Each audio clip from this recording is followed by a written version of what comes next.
नमस्कार दोस्तों, स्वागत है आपका न्यूज इन फोकस में। आज का हमारा टॉपिक है कार्बन क्रेडिट ट्रेडिंग स्कीम। तो पहले देखते हैं ये विषय चर्चा में क्यों है। हाल ही में भारत सरकार ने कार्बन क्रेडिट ट्रेडिंग स्कीम को लेकर ठोस कदम उठाया है। क्लाइमेट कमिटमेंट्स जैसे नेट जीरो बाय 2070 और 2030 तक जीडीपी की एमिशन इंटेंसिटी में 45% की कटौती के लक्ष्य को पूरा करने के लिए ये स्कीम काफी अहम मानी जा रही है। इस योजना की चर्चा इसलिए भी हो रही है क्योंकि ये पहली बार है जब भारत ने मैंडेटरी कार्बन ट्रेडिंग फ्रेमवर्क अपनाया है। इसमें केवल कुछ ही उद्योगों को शामिल किया गया है, जिससे इसकी एम्बिशन पर सवाल उठ रहे हैं। यूरोपियन यूनियन जैसे देशों ने CBAM यानी कार्बन बॉर्डर एडजस्टमेंट मैकेनिज्म लागू किया है, जो भारत जैसे देश के निर्यात पर असर डाल सकता है यदि हमारे क्लाइमेट एफर्ट्स कमजोर दिखे। चलिए अब देखते हैं कार्बन क्रेडिट ट्रेडिंग स्कीम के बारे में। कार्बन क्रेडिट ट्रेडिंग स्कीम एक मार्केट बेस्ड मैकेनिज्म है। इसमें हाई एमिटिंग इंडस्ट्रीज को एमिशन इंटेंसिटी के टारगेट्स दिए जाते हैं। अगर कोई इंडस्ट्री अपने निर्धारित टारगेट से कम कार्बन एमिट करती है तो उसे कार्बन क्रेडिट सर्टिफिकेट मिलता है, जिसे वो दूसरी कंपनी को बेच सकती है जो अपने टारगेट्स को पूरा नहीं कर पा रही हो। चलिए अब देखते हैं कि इसमें किन उद्योगों को शामिल किया गया है। CCTS में 8 प्रमुख उद्योगों को शामिल किया गया है। Aluminium, cement, petrochemicals, petro refineries, pulp and paper, iron and steel,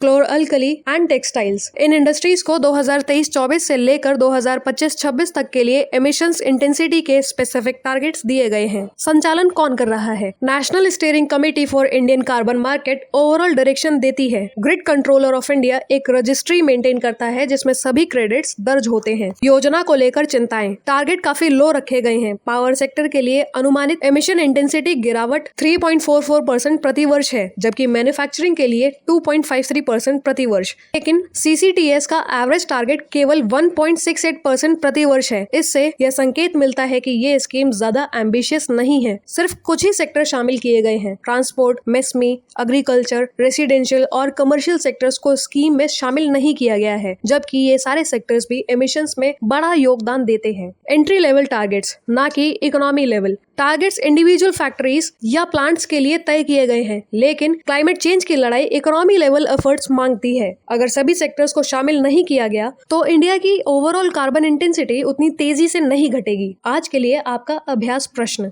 Bharat की कार्बन क्रेडिट ट्रेडिंग स्कीम के संदर्भ में निम्नलिखित में से कौन से उद्योग शामिल हैं? 1. Thermal power plants, 2.